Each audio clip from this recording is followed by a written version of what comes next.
എറണാകുളം മരട് നഗരസഭയുടെ ടൗൺഷിപ്പിന് കൂത്താട്ടുകുളത്ത് തറക്കല്ലിട്ട വാർത്തയിലേക്ക് പോവാം. നഗരസഭയിലെ ഭൂരഹിതരായ 15 പേർക്കാണ് ഇവിടെ ഒരു വീട് നിർമ്മിക്കുക. മരട് നഗരസഭയിൽ സ്വന്തമായി ഭൂമിയും വീടുമില്ലാത്ത 15 പേർക്കാണ് തണലൊരുക്കുന്നത്.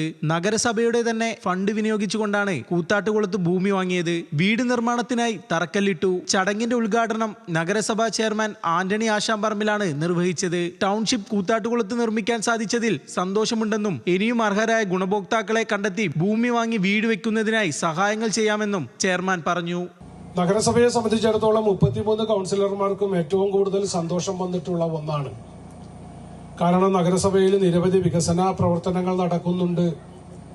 അതുപോലെ മറ്റ് വിവിധങ്ങളായ പദ്ധതികൾ നഗരസഭ ആവിഷ്കരിക്കുന്നുണ്ടെങ്കിൽ പോലും ഞങ്ങളെ സംബന്ധിച്ചിടത്തോളം 33 കൗൺസിലർമാരും ഏറ്റവും കൂടുതൽ സന്തോഷിക്കുന്നത് ഇതുപോലുള്ള ഒരു അവസരങ്ങളിലാണ്. ചടങ്ങിൽ vice chairperson advocate Rashmi Sanil, Koothattukulam നഗരസഭ വൈസ് ചെയർമാൻ സണ്ണി കുര്യാക്കോസ് തുടങ്ങിയവർ പങ്കെടുത്തു.